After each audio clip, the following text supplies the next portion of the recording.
Hi, welcome to a brand new episode of McKinsey Talks. We are about to begin an enriching conversation on the state of artificial intelligence in 2023. McKinsey recently released a new report that confirms the explosive growth of generative AI tools. Less than a year after many of these tools debuted to a broader audience, companies are expecting a significant impact on businesses and their workforce. In the coming minutes, we will investigate what kind of companies are ahead in implementing GenAI, what use they are making of this technology, and what can you learn from their experience so far. I'm Mariana Almeida, and I've invited some great experts on the topic to this conversation. Lareina Yee, senior partner at Bay Area and one of the authors of the report State of AI 2023. Thank you, Lareina, for joining us today. Where are you connecting from? I'm connecting from San Francisco. Thank you so much for inviting me.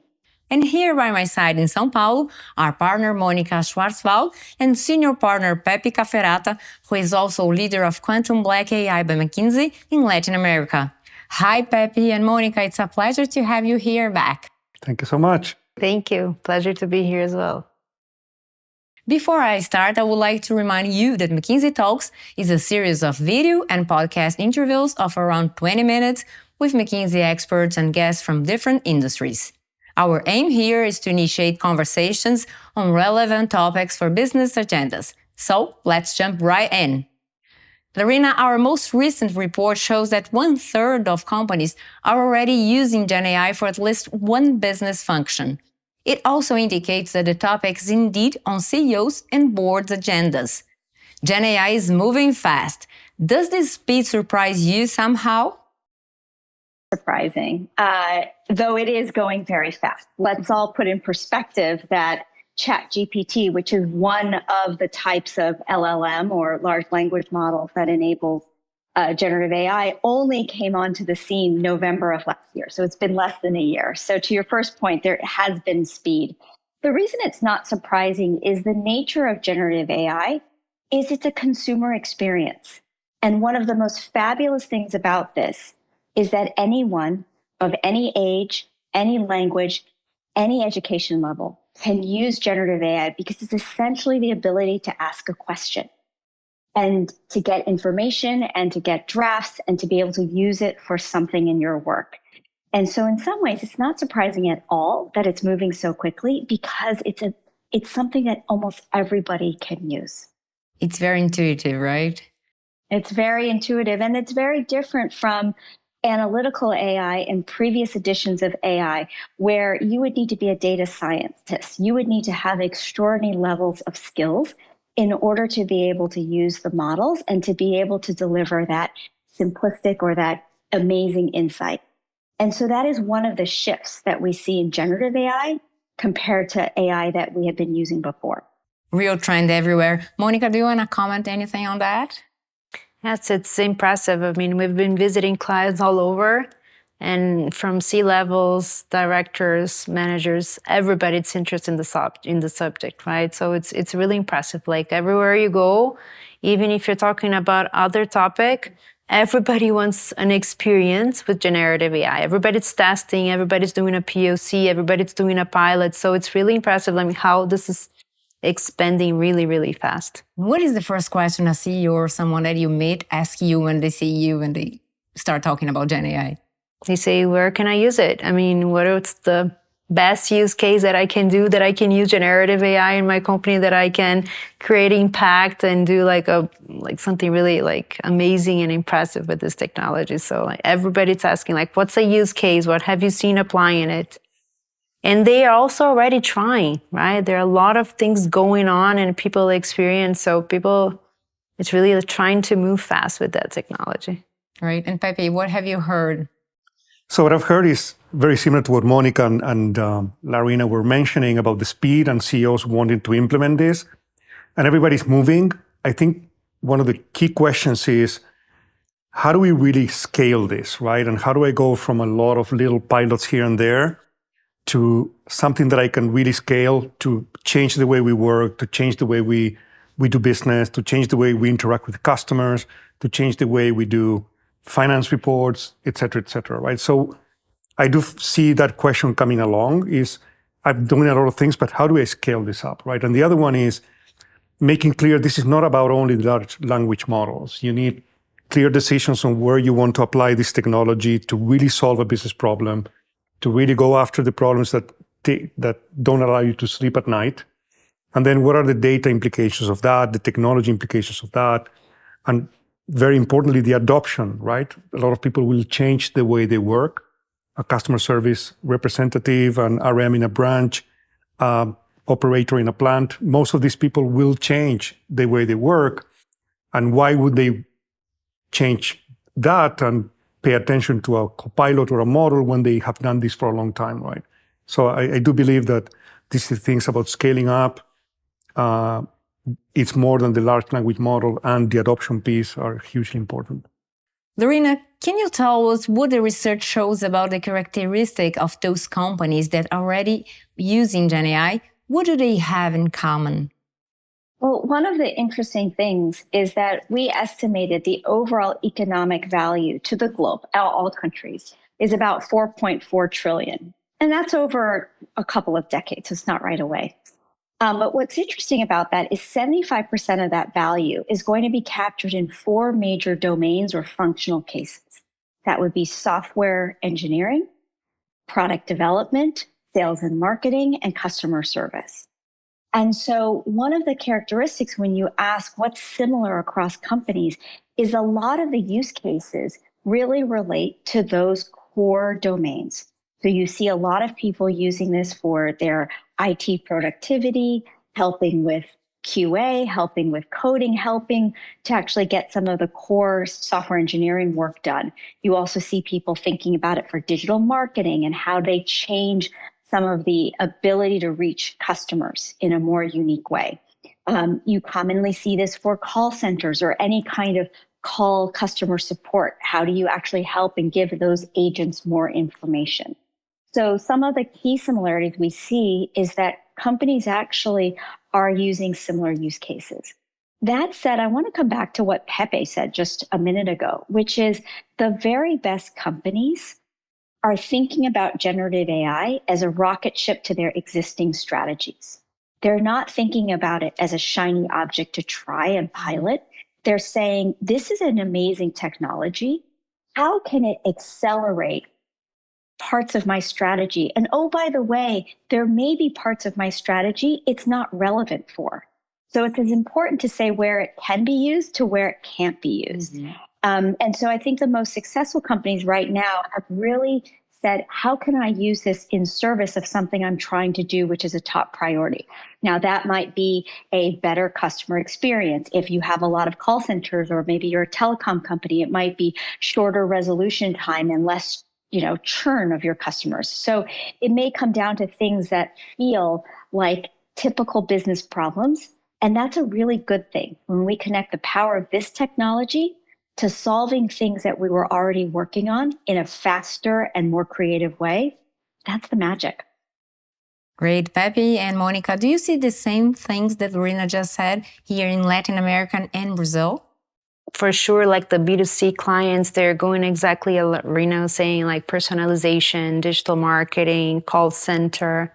Like she was saying, a lot of telco companies trying to facilitate the business with personalization and call center. I also serve a lot of B2B clients, and I see a lot of cases that has to do with maintenance. So it's also it's the same similarity of the call center. I mean, how to use the manuals to try to get the answer faster. And I think accelerates a lot in the process. And I totally agree with what Lareina is saying. It's that it's about the strategy, right? I mean, how are you going to use this to make your business grow, right? I mean, what's the strategy? What do I want with it? So the companies that are doing this great, they're thinking on how to use it and not just let me do like a use case or a POC here and there without knowing what's the impact this will have on the business, right? So I totally agree. And it's moving really fast here as well.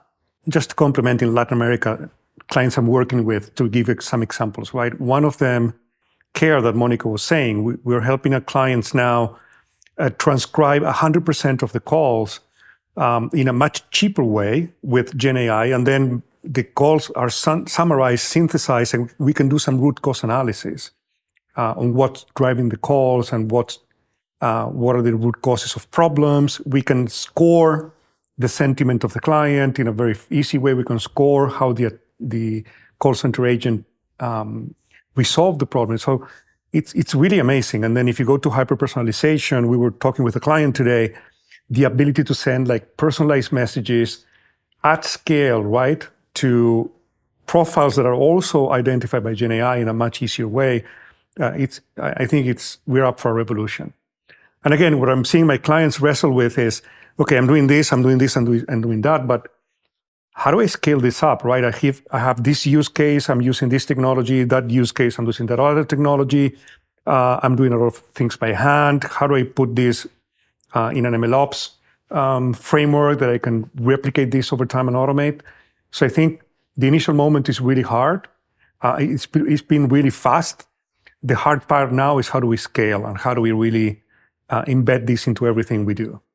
And Lareina, one finding that drives a lot of attention is that companies that are more mature in deploying traditional AI plan to use GenAI not to reduce costs, but to create new businesses and new sources of revenue. Can you tell us how they are doing that? Absolutely. I did want to share two things that I really love about generative AI, which relate to how companies are using this for impact. As Pepe was telling those concrete examples, which are really powerful, maybe to bring home two things that it does really well. Generative AI addresses unstructured data, whereas previously we were looking at structured data. I mean, that's such an unlock. Unstructured data, your PDFs, your Word documents, your PowerPoints, your workspace documents, all of that information can actually be pulled into a way that helps you generate a summary, a draft, an outcome. That I think is really exciting from a technology and shift perspective. The other thing that is amazing is that it's very good at languages. So if you run an operation that spans Latin America and Brazil, the fact that it can actually toggle English, Portuguese, Spanish, and other languages at the ease of seconds, this, I think, is also really amazing. I would imagine a lot of clients have information in different languages in different places. Just think about a consumer company that has customer reviews in multiple languages. The idea that you could pull all of that to say, what is this customer? This customer who is maybe 60 years old and is looking for this product and has purchased this in the past. What might they most be interested in? Who are other customers who are like them? I mean, I just think that is so cool, which I think relates to your original question, which is how are companies using this in terms of scale and value? And there are a couple of things. One is this earlier point that it's related to their overall strategy. The second thing is for reasons of the imperfection of the technology, as we are in early stages of this technology, as well as the promise of what it can deliver. A lot of companies are using this as an augmentation. And that's a very fancy word for saying, I gave you a power pack as a human. So giving this to people and employees as tools to make them more productive. Let me give you a really concrete example. One is that I'm a sales rep and I spend maybe 40% of my time with customers. The rest of my time during the week, I'm doing a whole bunch of non-customer facing activities. If generative AI can help take 10 or 20% out, it allows me to do the thing that I'm very good at, which is spend time with customers and spend more time with customers to make them happier or maybe even reach more customers. And so a lot of companies are thinking of these incredibly practical ways to empower their employees to do their jobs better. Another example, and the call center was raised a couple times, is Stanford University did a really interesting analysis of the early findings on a call center case. And they tested those with generative AI support and without. And what they found were things like the call center agents who had generative AI felt that they could be higher performers, that they were able to show and gain expertise more quickly. They were happier, and they also showed traditional business metrics, faster call resolution, higher NPS. And so one of the things that this one study shows is that it's kind of like a win for everybody. Like the company productivity results are better and the individual employees are happier. Now, I don't want to overpaint that it's a fairy tale and it's going to just be magical for everyone. It takes a lot to think about how to get there. But what we're seeing in some of these use cases is the ability for companies and employees to win. And that is pretty special. What Lareina just mentioned about giving the ability to run and, to run faster, to me is highly inspiring, because if you think about it, you have on the marketing and sales side, as she was mentioning, incredible abilities to do personalization at scale, messaging. Then you have in the operations engines, multiple use cases, be it in customer care, be it in B2B, in maintenance and production. Then you go to finance and HR, and you can also revolutionize those areas as well. Look at the end-to-end of a company. You can really transform industries with this, right? So when you look at it and you say, wow, this first phase, adding productivity, that's great. But then we can rethink our business models, right? We can rethink how we do business. And coming back to your question, the first wave of applications have been all around efficiency and productivity. But I really like the augmentation piece, the helping people run, because then you can change industries, you can change companies. And I think that's really exciting. Great. So you touched this point, and Lareina also talked about the professionals. So moving to the next topic that GenAI is very strong on is talent. So Lareina, companies are predicting that hiring AI talent will change considerably over the next 3 years. What does the research say about that? Yeah. So there's a lot of opportunity, and I would also say there's fear. There's fear that this will replace jobs or that it will be hard to reskill workers. And these are phrases you hear a lot. Maybe to unpack that into a couple of really practical things. Mm-hmm. The first thing that we see with generative AI, which we've seen in other automation technologies, is it introduces jobs that didn't exist. Mm-hmm. So a really good example is you can now apply to become a prompt engineer. And in the United States, that's about 200 or 300K of salary a year. So it's actually a fairly high paying job. That job didn't exist 4 years ago, and certainly not when I was graduating from university could you apply to be a prompt engineer. So that's one example, new jobs and professions that are created. The second type of impact on jobs is that your job changes in a really material way. Because generative AI isn't changing a whole job class, it's changing the activities.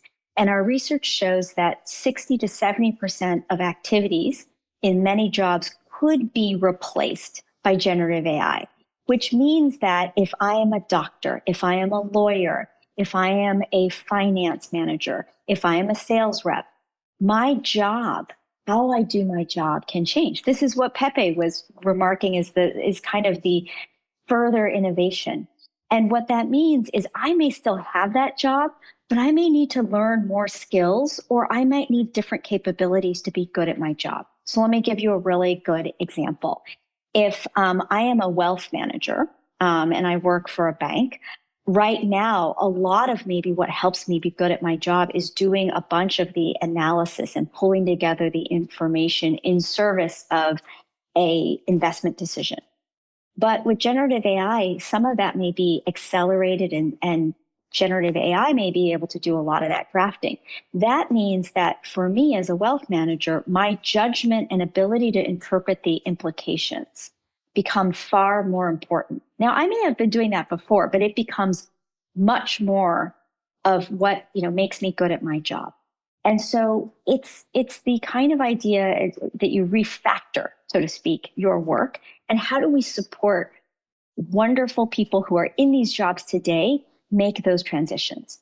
The last category is there can be, and we see these in other automation technologies, jobs lost. We simply may not need as much of certain types of jobs. And what will be important is that we have the public sector and the private sector investing in the type of job transition support for those individuals. No, I think, again, I'm quite excited about how this can augment your jobs, right? When you look at the software developers using the copilots and gaining productivity, and when you see the call center agents being able to interact in a much better way, and when you see people helping customers in chats and being able to have like predefined responses, and you see marketeers being able to do amazing designs and advertising and everything in much shorter timeframes, it gets really exciting. So the secret now is how do you make this excitement become reality and drive business value and scale, right? Right.